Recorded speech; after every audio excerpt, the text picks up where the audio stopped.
Cool. Let's go ahead and open up in prayer, and then we'll dive into it. If you have your Bibles, we are in John 13, verses 31 through 38. Again, we are in John chapter 13, verses 31 through 38.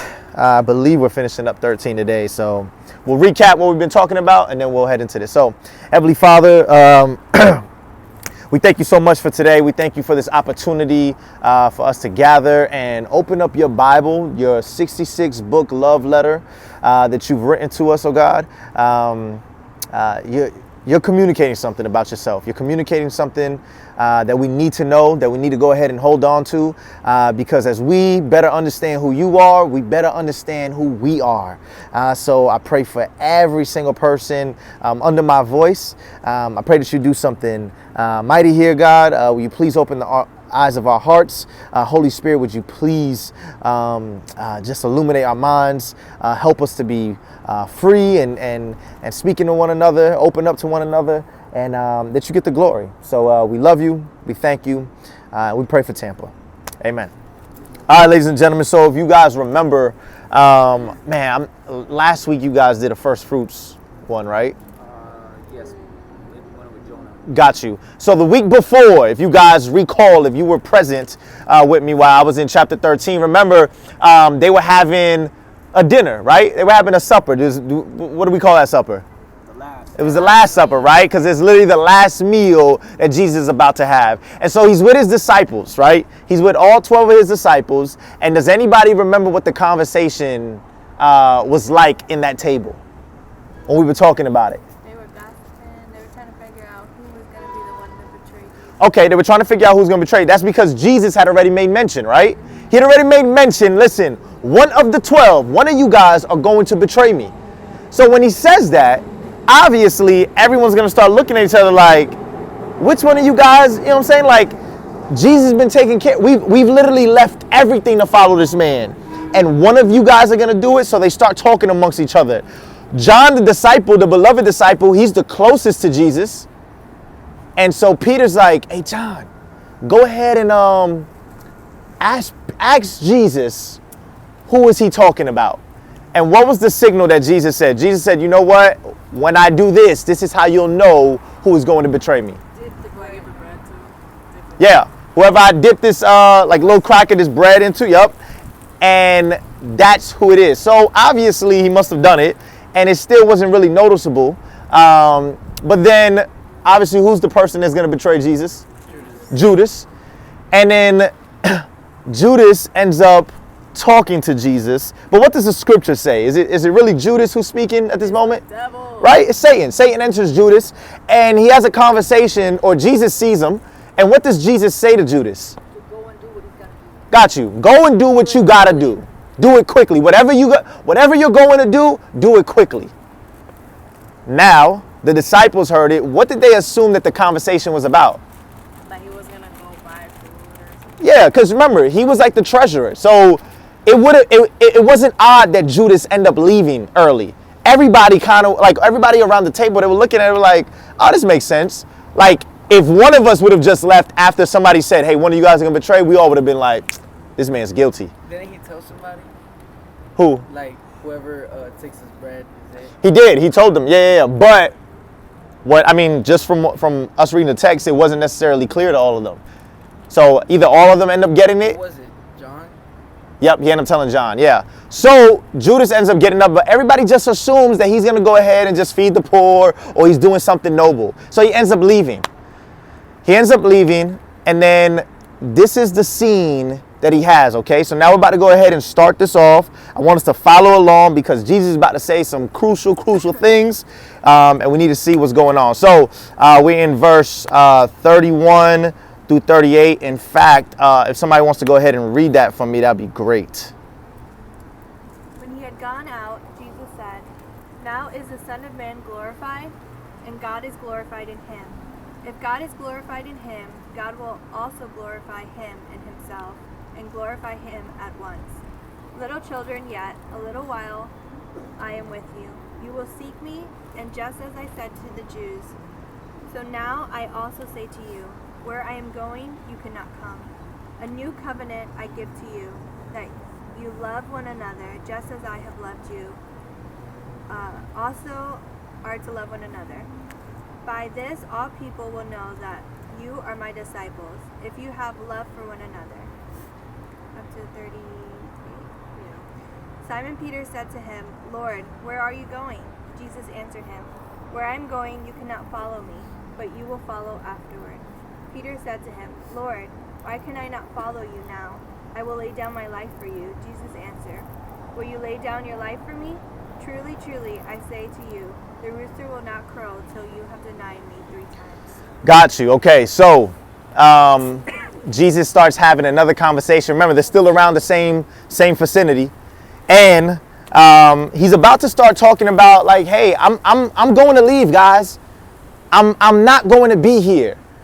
So if you were a disciple and you had been following, you've literally just left everything. You've left your family, you've left your profession, you left your career, you left everything to follow this man who told you that he was the Messiah. He was the King of Kings. He was the one that you guys have been reading about since you were little boys in the Old Testament. This is Jesus. And all of a sudden he says, hey, I'm leaving. How do you think you would feel at this moment? After 3 years of walking side by side with this man? Confused? Okay. I would feel like Abandoned? Discouraged. Discouraged? You feel like you wasted your time. I love that, right? You feel like you wasted your time. He's like, bro, I've given you 3 years. 3 years, and you're just leaving like this. And this is a natural feeling for all of them, because they're not quite understanding what his departure means, even though, if we're honest, Jesus has been laying it out for them since the beginning. Jesus has been letting them know about this. So let's go ahead and go verse by verse. So verse 31 and 32. Nico, can you read 31 for me? Yeah. And 32, or just 31? Just 31 for me. All right. When he had gone out. Who? What did it say? When he. All right, when he had gone out, who is the text talking about? Who just ended up leaving the scene? Who? Judas. Judas just left the scene. So one thing we have to stop, we have to say this. Why is Jesus all of a sudden having this important conversation when Judas leaves the room? Why is it imperative? Why is that even something, or do you think that just happened? Like, is there intentionality behind that? Yeah. You think so? Okay, cool. Why would that be the case? Because he knew what was going to happen once Judas, what's it called, betrayed him. Mm-hmm. So, like, he wasn't going to be there to receive the new command. Got you. Okay. And Kind of foreshadowing. yep, I love that. So Lauren is saying, like, he's not, he knew Judas wasn't going to be here to go ahead and receive this new command. It wasn't for him. This new commandment wasn't for him. What else? What else would we assume? He's not a true part of the squad. Yeah. I guess, like, from the beginning, like, Jesus kind of already knew, like, yo, right now, I'm about to have a conversation with, like, the true believers here. He's not saying that with his mouth, but this is what it's seeming like. Have you guys ever had a conversation? You're talking to a couple of people, and then when such and such leaves, you're like, all right, look, let me really tell you what I wanted to say. Like, it's some, you know what I'm saying? Like you're having a conversation with a couple of people, and that one person's there, so you've been fluffing up the conversation a little bit. You kind of just been a little surface level. But when the person that you did not want the rest of the conversation to be, to be upon their ears, when they leave, now you get to go ahead and speak. And this is exactly what's going on here. Jesus had to guard and to qualify his words when Judas was present. He had to guard his words so that he would not give away any information that would facilitate Judas' betrayal in a way that would produce his death at a time or a manner different than the one that he had already prophesied. So, not saying that Judas was necessarily going to get some information here and then turn, but everything was put into place perfectly at this time. Jesus had to qualify his words to show that the comfort and assurances that he's about to get, because remember, we all just started off by saying this. If Jesus tells you that he's departing and you guys all felt like you wasted your time, you felt like you were confused, you felt all these different feelings, now he's going to go ahead and comfort you. He's going to try to assure you about something. But that didn't have nothing to do with Judas. And Jesus knew that. That's why he told him, hey, go ahead and do whatever you need to do, it quickly. The departure of Judas sets in motion the events that are about to occur. So somebody could easily say, all right, Los, well, Satan entered into Judas. Satan probably still heard it, right? Like, do we think that? Satan probably still heard it. Satan probably knew. Satan could have stayed, right? He wasn't stupid. He knew Jesus was up to something. Or does he? Isn't God in control? God is in control. Yeah. That's a, what? He's not omnipresent. He's not omnipresent. Omnipresent just means that he's everywhere, right? At the same time. So here's Satan. He's not. And here's the problem. In our not even our day and age, but just unfortunately amongst Christians sometimes when we talk about God and Satan, we have them like on the same level. And they're fighting. It's good and evil, right? Like they're fighting against each other and we're like, all right, who's going to win? Who's going to win? But that's not how it is. So what about when someone is like someone does whatever kind of sin, and someone else will be like, oh, that's the enemy. Got you. So when Nico ends up asking, he says, so what happens when, or how should we interpret it when someone does something bad or something bad happens to them and like, oh, that's the enemy. So what I'm not going to deny is that there's a war going on, and Ephesians talks about this with principalities, with demons and the forces of darkness. Like there is a sense of that, right? But for us to go ahead and believe that, you know, man, I just lost my job and man, that was Satan. That's not necessarily true. You know what I'm saying? It's only, Sometimes it's us. yeah, it's definitely, yeah, sometimes, yeah, definitely us, right? But, you know, it's only one of him. You know what I'm saying? Like, he's not everywhere like God. Or sometimes that's God telling you he has something new for you. Yeah, it can a lot of times, you know, we attribute things to Satan and we're like, maybe that's probably God. You know what I'm saying? What's up? But the only reason why Satan is against God now because, you know, he used to be his good right-hand man. Yeah. But he wanted to take over and God was going to let that happen. Yeah. So he want to go down there and be his own, Yeah. his own overlord. and Yep. all that. Yeah. That's pride, right? Like that's exactly what end up, you know, kicking Satan out of paradise, and then obviously 2/3 of the angels and stuff. What he was thinking. Yeah, exactly, right? So Satan was in heaven. Oh yeah, he was an angel. Yeah. It was prideful, Yeah. And so, go ahead. Like, No, you good. Speak up too if you can. but like, and then I hope Satan knows though that God is a lot powerful than he is. Oh, he knows. So he better- Yeah, he knows. If you guys remember on Sunday a couple weeks ago when I spoke, when we read from the book of Job, you see God was setting the parameters, right? Like God was setting the parameters, and even though Satan was necessarily being used in that situation, God was always in control the whole time. The whole time. He's and hey, you know what, Satan? You go ahead and do this, but you can't do this. Don't go past this line, and Satan has to obey that. Like he cannot do something. So back to what's going on here, right? Judas obviously ends up leaving, and Satan ends up leaving obviously as well. But Jesus is now having this conversation with his disciples, and let's go ahead and see what he continues to talk to them about. So you read 31, right? All right, got you. So verse 32 it says, or let's finish 31. So Jesus said, so after Judas left, Jesus said, now the Son of Man is glorified and God is glorified in him. Hold up, Jesus. Okay, now the Son of Man is glorified. What, first of all, when you think of the word glory, what comes to mind? Success, okay. Praise. Or visually, even visually. So you said praise, Amanda said praise. What else do we get when we think of glory? What was that? Victory? Got you, victory. I love that. When we think of glory, we think of victory, we think of praise, we think of success. What else? Something magnificent. Magnificent, Awestruck. Weight and presence. weight and presence. You see brightness, that's fine. Like all these, right? Like when I think of glory, like maybe like this bright light, and it's like, yo, this just who he is. Okay, cool. So look, all these things, right? Jesus at the Last Supper, what was he talking about with the disciples? Why was he giving the bread and giving the wine? I'm saying that's his body. His body. Okay, and because of what? What was he talking about? Suffering and dying for the sins. Suffering and what? Dying for the sins. Pastor just said Jesus just finished talking about suffering and dying. Suffering and dying. And then he says, hey, the Son of Man is to be glorified now. So there is no glory. Check this out. And remember this. There's no glory to Jesus without suffering from Jesus. Jesus is going to be glorified, but not the way that you and I would think, and definitely not the way that the disciples thought. You ask the disciples, they opening up the Bible, they're like, "Yo, you're a king. You should be looking differently than what you're looking like."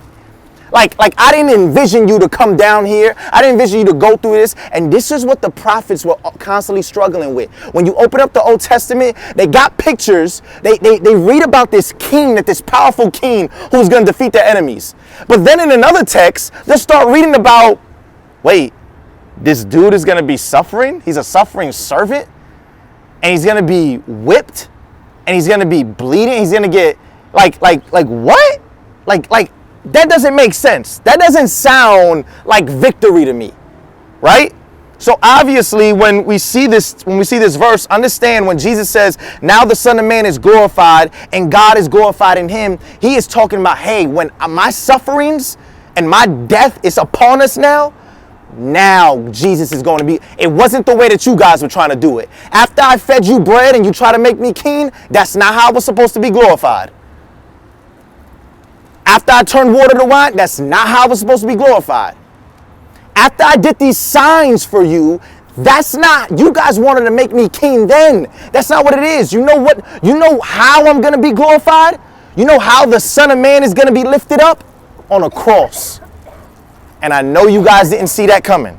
So let's keep on going. So verse 32, if God is glorified in him, God will also glorify him in himself, and he will glorify him right away. So I know it's kind of confusing. It's like, man, using the word glorify a lot. Well, basically what it's saying is like, look, the Father and the Son, and this is a theme that's been throughout the book of John. The Father and the Son, constantly, you see the Son getting glory, is because the Father is getting glory. And the Son is never trying to do something apart from the Father. Yes. What's your name for me? Lanier. What's up?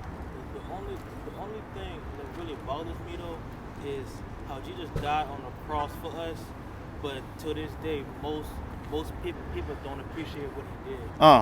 That's what I don't like. Yeah, that's a fact, bro. And here's the thing though, it's like I think that people don't appreciate it, right? Because they don't understand the need for it. That's what it is at the end of the day, right? Like me personally, I don't appreciate, chemotherapy. You know what I'm saying? I don't have cancer.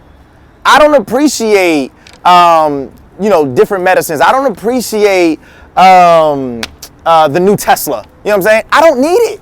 Like I see it. I mean, I'm like, oh yeah, that's cool from afar. But if the need isn't there, if you guys don't find out a need for something, then guess what? You'll never appreciate it. So you're right, Lanier. That's exactly what happens. Let's keep on going. So Jesus has this conversation with all of them, and he says this. So if you guys remember, there was a conversation that was being had a couple chapters ago where the disciples were arguing with one another. You know what they were arguing about? They were arguing about who's going to be the greatest in the kingdom. Yo, like who has higher ranking? Like, is it me? Is it you? Like, who's going to be greater? Jesus has to shut that down. Pastor, when he was talking about it, right? You were talking about foot washing a couple weeks ago. Like, they were opposed to that. Jesus starts washing the feet of Peter, and Peter's like, no, not me. Like, so there's an issue here that Jesus is getting to, and he's about to go ahead and say something, but he could have easily scolded them. This is what I'm trying to say. Jesus could have easily been fed up with them. He could have scolded them. He could have addressed them anyway, and here's how he addresses them. Verse 33, check this out. It says, children, I am still with you for a little while. You will look for me, and just as I said to the Jewish authorities, where I am going, you cannot come. Now I tell you the same. So Jesus could have been upset with them, right? But how does he address them? What does he call them? Children. So he doesn't address them as a master to disciples, although he could have. But how does he address them? What's the relationship here that we kind of see? Yeah, a parent to a child. Right? Almost like a father to a son. Children. Because he understands that this is difficult. He is not far removed. God is not this God that is far removed. He is totally in tune with humanity. So he understands his children. I am still with you for a little while. You're going to look for me. Just like I told the Jewish authorities before, you're going to look for me and you will not be able to find me because I'm going somewhere that you cannot come. But gratefully for the disciples, they can't come yet. So let's keep on moving here. Verse 34, it says this. Jesus says, I give you a new commandment, to love one another. What's the new commandment? What's the new commandment? To love one another. Hold on. Like Jesus. So you're saying in John chapter 13, now we have to start loving one another? What happened in Genesis and Exodus and how about in John chapter 1 and John chapter 2 and John chapter 3? Were we not supposed to love one another? Like, what is Jesus meaning here? He has a new commandment. What do we think he's trying to say? Isn't it literal? Like, to love one another? Oh, to love one another is definitely literal. Yeah, definitely. So why is he communicating? Like, why is he all of a sudden doing this? And here's the thing, though, and it's probably not even that deep. He's just trying to put emphasis on something. So if you remember, there's another part in the scriptures where he says, hey, listen, I tell you this. What was that? Hold on, I was going to say, verily, verily, I say unto you, you may have heard it say this, but now I say unto you. Yeah. So he's always, check this out, and I love that, Pastor. Jesus was always into raising the bar. Not raising the bar because you and I, like he wants to put it where we can't reach. Here's the problem. His greatest enemies right now, the Pharisees, they felt like they had it all together, right? They weren't sleeping around with other women. They weren't committing adultery, right? They weren't committing adultery. So you know what Jesus says? Oh, you heard that you shouldn't commit adultery. That's cool, because I tell you this, any man that has lust in their heart for a woman, guess what? You've committed adultery. Oh, you guys don't follow, you don't keep that one, right? You don't get that point? All right, cool, I'll erase that one. Jesus then goes, right? So none of the Pharisees, they thought they had it all together. They were like, yo, we're not killing anybody. Those murderers, they need to be crucified. We're not killing. And Jesus is like, oh, you guys don't kill anyone. That's cool, because if you hate anyone in your heart, guess what? You've committed murder. Oh, so you have committed murder. So you have broken the law. And that was the problem there. They would like to go ahead and set the standard for the law, and Jesus is always into, listen, you don't set the standard. This is why Jesus says, listen, disciples, you need a righteousness that exceeds that of the Pharisees. Not because the Pharisees had it all together, but because you need a righteousness that comes from me. People swear up and down that they have it all together. That is a terrible, terrible view of Christianity. I used to have arguments all the time. Like, people was like, look, I don't do this, I don't do that. I'm like, cool, you know what? 1 Peter says this, be holy as I am holy. How you been doing with that one? Oh, not that good. And so, all right, so cool. So Jesus comes out and he says, listen, to love one another. Now, we're looking around and we're like, all right, cool. You know what? I'll love this person. I can love this person. And we start setting the standard again, just like the Pharisees, right? Just like the Pharisees. Because if you ask me, we do a terrible job at loving one another. Let's just be honest. Because we love each other based on how we feel we should go ahead and love them. If I ask such and such, I'm like, yo, have you spoke to her? Have you spoke to him? Nah, but you know, like, we cool. Okay, you know, have you helped them out, or you know, have you prayed for that person? Have you done whatever? Like, no, we're good, because you believe that you're loving them, because guess what? You're loving them on your standards. But this is what Jesus says: you need to love one another. Let me turn it up a notch. Just as I have loved you. Now, Jesus says the way I love you is the way you need to love one another. Before we move on, we need to define, how does Jesus love? Throw some things out at me. If you were to describe the love of Jesus, what is it? Unconditional. Okay, Johanna, for the people watching on YouTube. Johanna, please communicate to me. When you say, yo, I love you unconditionally, what does that mean? No matter what wrongs you do, No matter, got you. So Johanna said, no matter what you do, no matter what wrongs you do, I'm going to go ahead and love you. Unconditionally. How else does Jesus love you? Well, when he washed your feet, I thought How would you describe that? When he washed the disciples' feet, how would you describe that love? What? Sacrificial. Selfless. Kayla says selfless. Selfless love. Like I'm putting the needs of my brother and sister before whose? Mine. Go ahead. What are some other things? Like a correcting love. Correcting love, right? Jesus was never afraid to go ahead and tell even his own disciples, you're wrong. He was not afraid to do that. For us sometimes though, we believe it's loving if we just let them go ahead. We let them do what they want. Oh, just support them. There's this big debate right now. This is a big debate. I'm not trying to get into it, right? But big debate about yeah, homosexuality and stuff like that. And there's a way that you can love people, but that never negates truth. Never negates truth. Truth and love always come together. Truth and love always come together. We're not saying go ahead and go out there and be a jerk. I'm gonna just start running up on people. It's like, hey, look, I just gotta be truthful, bro. You're going to hell. I'm just being truthful. No, that would be idiotic. That is not what Jesus would do.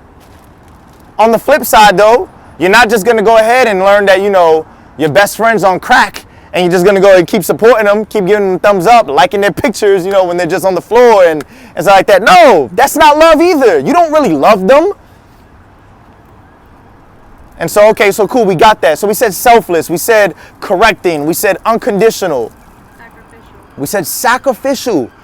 Jesus is about to display the ultimate sacrificial love that we have ever seen in all of humanity. We're about to go ahead and see that. And sacrificial, man, giving up your time, giving up, your money, giving, any possessions. You know what I'm saying? I mean, like things that have been given to you as gifts. Like you can use this. You can have this. Like I'm here to help you out. And even if it may hurt, because sometimes loving hurts, right? Even if it may hurt, I am here to tell you that I'm doing this because I care about you, not so I can get some points, right? Like I could chalk one up on my get to heaven list. I walked that old lady across the street. I gotta get closer to heaven now. All right, I did this, I did that. No, that's not what we're doing. This is what Jesus said. Listen, here's a commandment. Because you're my disciples already. He's not giving the commandment. He says, he's not saying this. Hey, if you want to be my disciples, you need to love one another. No. Because you are my disciples, love one another. Love one another. Just as I have loved you. And you also are to love one another. Check this out. This is very, very, very important. Verse 35. Everyone will know by this that you are my disciples, if you have love for one another. Check this out. So Jesus, what he's not doing, he's not talking about, even though you should love your enemies and you should love unbelievers. That's not what he's talking about. He's talking about right here. Look to your left, look to your right. The people that you are doing life with that are difficult. I'm pretty sure I am very difficult to love.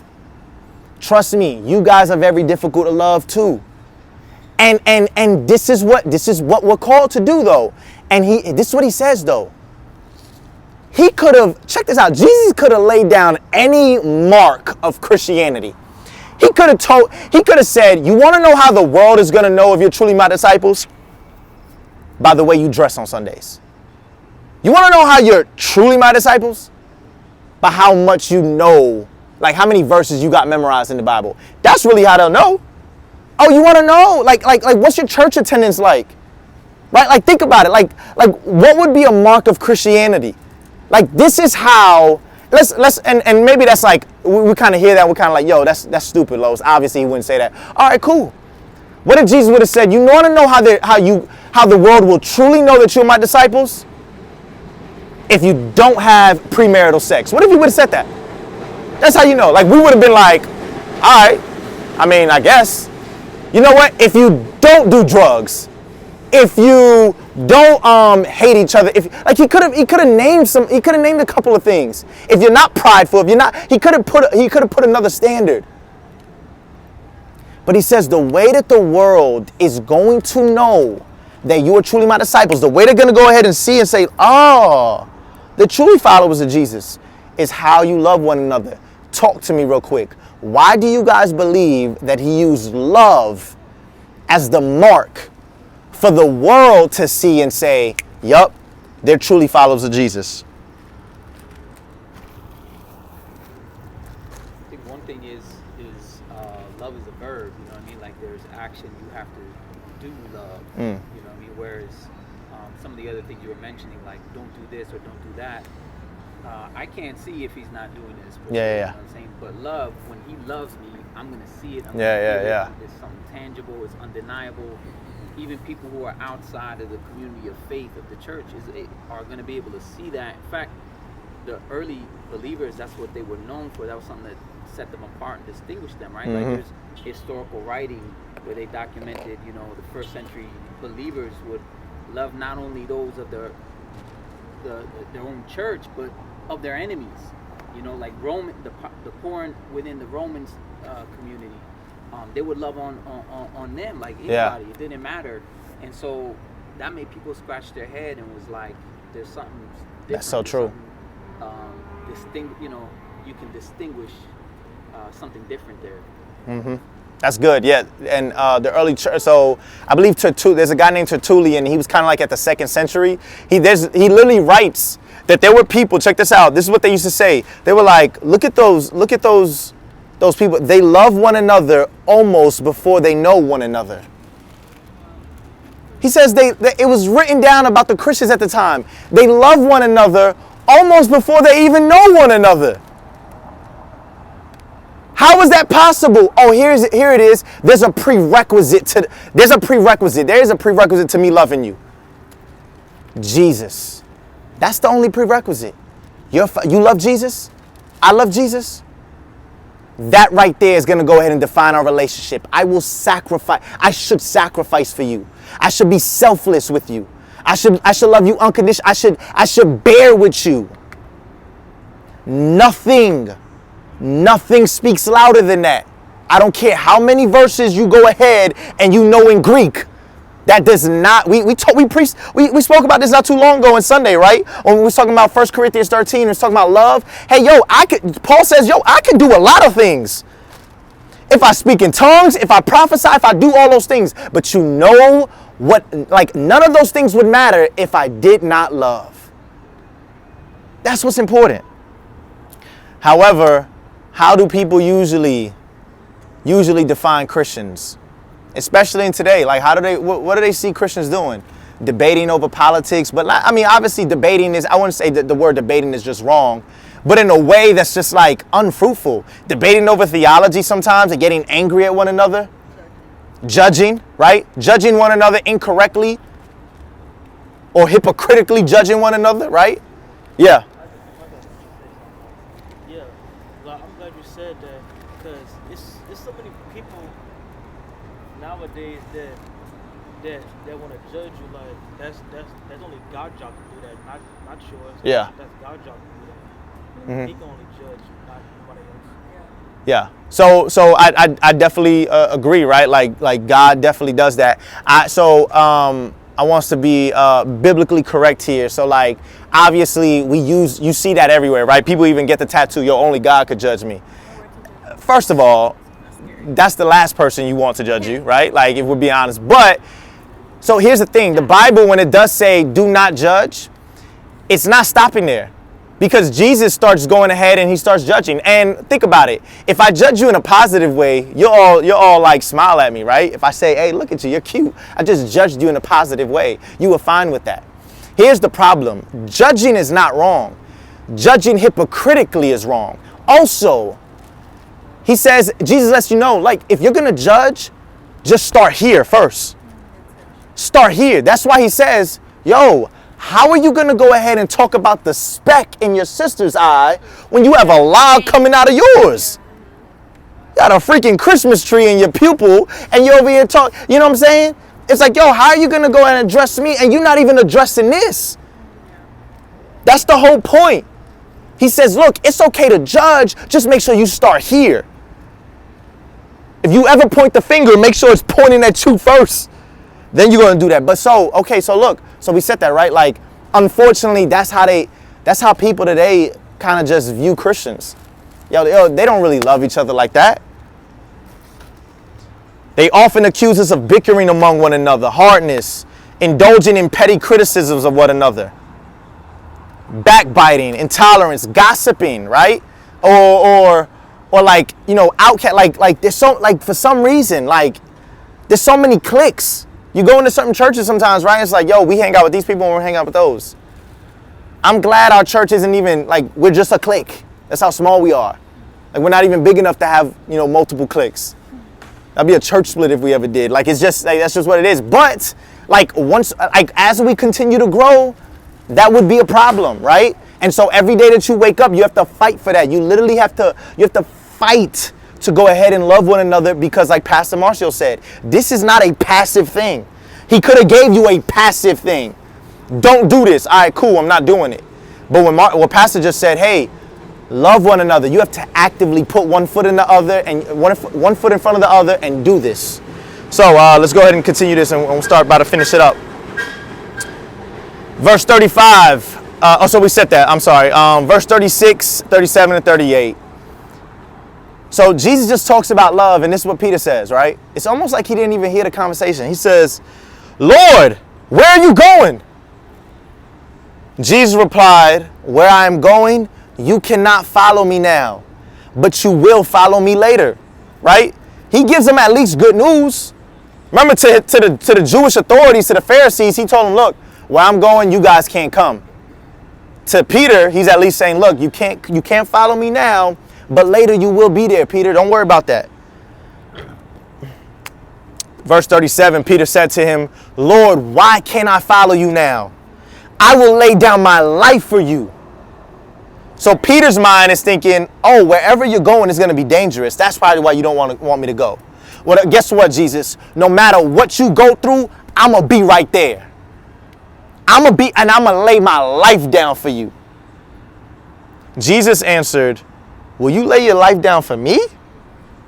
Will you lay down your life for me? I tell you the solemn truth. The rooster will not crow until you have denied me 3 times. Dang. Jesus, I was just saying I love you. I was just saying that I had your back.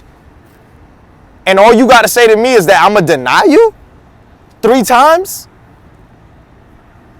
This is like, it's almost like Jesus has been given nothing but bad news. Like, he's really told him, like, look, one of you guys are going to betray me. One of you guys is going to deny me 3 times. Where I'm going, you can't come. But I love you. And I'm coming back. And so they're at this, they're obviously at the end of their rope. And the only little bit of light at the end of the tunnel that they have is standing right in front of them. And he's saying that he's about to leave. But let's stick on what Jesus tells Peter. Jesus just finished breaking down this new command. He says, look, guys, I want you guys to love one another. And instead of Peter's like, all right, you know, what does that look like? Like, what do I have to do? Okay, love one another. Got you. He says, where are you going? Jesus lets him know, look, where I'm going, you can't come right now, Peter, but you will come later. And Peter says, nah. I'm going to lay my life down for you. Why does Jesus question that? Why does Jesus question? There's almost like 2 answers here. But why do you think he questions? Because he says, hold on. You just said you're going to lay your life down for me? The obvious one is what? What does he follow up with? Because he knows what Peter's about to do, right? Right? What does he say Peter's about to do? Deny him. 3 times. I don't know if you guys ever read that story, but during Peter's denial, it literally happens the exact way that Jesus says. To the point that some of the scriptures, because obviously you get different accounts, right? They talk about like Peter, like they start questioning Peter's like, hold on, I know you. Like the Roman guards are like, I know you. You used to hang around this guy, right? Peter was like, no. They asked him again. No. I'm good with faces. You definitely have been around. I know you're one of his boys. In the Greek, it's almost written in an emphatic sense. So like it would be similar as if Peter was cursing. I told you, I don't bleeping know him. Like that's how emphatic he was so that he wouldn't die. Because he knew as soon as he gave the thumbs up that he had a positive relationship with Jesus, they were going to go ahead and crucify him too. And Peter was like, no. He's going to deny him. But there's another reason why Jesus, and here's the ending right here, guys. The reason why Jesus looks at him like he's like he just spoke another language, like he has 3 heads. Bro, you said you're going to lay your life down for me? Homie, I have to lay my life down for you. That's the reason why I'm leaving. You're wanting to follow me and saying you're going to lay your life down for me. And Jesus is like, wait, you're going to lay your life down? No, I'm going to do that for you. I'm departing. You don't lay your life down for me, Peter. And in fact, I'm going to show you why you wouldn't even be able to hold a candle up to me, bro. You're not ready for that. The fact that you even put it, this is the irony. This is the irony of the gospel. The fact that Peter even thinks he can lay his life down for Jesus is one of the reasons why Jesus has to lay his life down for Peter. Right there, his pride. Because all of us is probably reading the text and we're saying this, yo, that's a noble thing. You can't get mad at Pete. Like, you really mad at him because he said that? Yes, because he's putting confidence in himself and he's not putting confidence in the Lord. You want to know how people are literally all over the world and all over history have been able to go ahead, and even Peter's went through this, how they were able to go ahead and say, no, I love Jesus. I'm not going to denounce that he has done everything. I'm not going to denounce that he's the savior of the world. You sure about that? Because we're about to go ahead and cut your head off. You sure about that? We're going to crucify you upside down. You sure about that? Because we're going to stone you. And they're like, yeah, go ahead and do that. You want to know how they're able to do that? Because they have taken all confidence from themselves and they have placed it on Jesus. And they've literally said, yo, he has literally had my back since day one. Why would I go ahead and deny him now? Like you can't do that. And this is what Jesus is trying to say. Like, yo, this is necessary. It's funny that right before he talks about Peter's denial, he just told Peter, you got to love one another. Just as I has loved you. And if you read the end of John, when Jesus comes back and he sees Peter for the first time, Peter sees Jesus after denying him 3 times. I don't know about y'all, but like when I wrong somebody, I try to like stay away from them. You know what I'm saying? I don't really want to like make eye contact because then I got to deal with that. But Jesus meets Peter, check this out. And he meets Peter as they're cooking fish. There's a fire. And the scriptures talk about Peter denying Jesus around a fire. So best believe that where he's about to see Jesus, he's remembering the smoke. As the smoke goes up to Peter's nostrils, he's remembering what he did. And Jesus has a conversation with Peter. And when he starts talking, well, first he tells him, hey, let's get some breakfast. Let's eat breakfast. So he's restoring Peter, right? He's restoring Peter. But at the end of John, you know what he tells John? You know what he tells Peter? Peter, do you love me? Peter was like, yeah, of course I love you. Then feed my sheep. He asks him again, Peter, do you love me? And Peter says, yes, Lord, I love you. He says, then feed my sheep. And Jesus asks him a 3rd time, Peter, do you love me? And Peter said, actually the scriptures talk about Peter being downcasted after that. Feels depressed. And he's probably depressed because just as Jesus questioned him 3 times, it reminded him of the questions that he denied Jesus 3 times with. But he's like, yeah, I do. Then feed my sheep.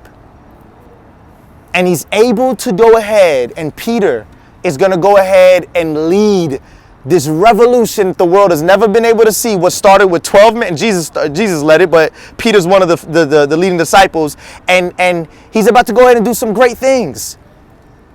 And here's where the gospel's at, man. Jesus had to lay his life down for all of that. And Peter was able to go ahead and truly say, man, you know what? I do love you. I will feed your sheep because I finally know that it's not me. I'm loving you because you have loved me first. Let's go and pray. Lord Jesus, we thank you for coming, living, dying, and resurrecting on the 3rd day. Lord, you know our intentions, you know our heart behind coming out here to Centennial Park, oh God. And even though we just have our good brother Lanier right here, we want to lift him up as he joined us with this Bible study, oh God. May your words not fall on deaf ears. Please, please sow a seed deep into our hearts, all of us. And may you continue to water that. May you continue to remind us that we are to love one another because it's hard. And love is only beautiful when it hurts and when it's messy. And you showed that, oh God. Love is ugly, and the cross is a clear picture of that. We thank you, Jesus, for loving us when there was nothing in us to love. May we continue to use that standard as we go ahead and maneuver through church, through people that we see every day, and may we continue to seek your face. We thank you, King, and in your precious name we pray. Amen.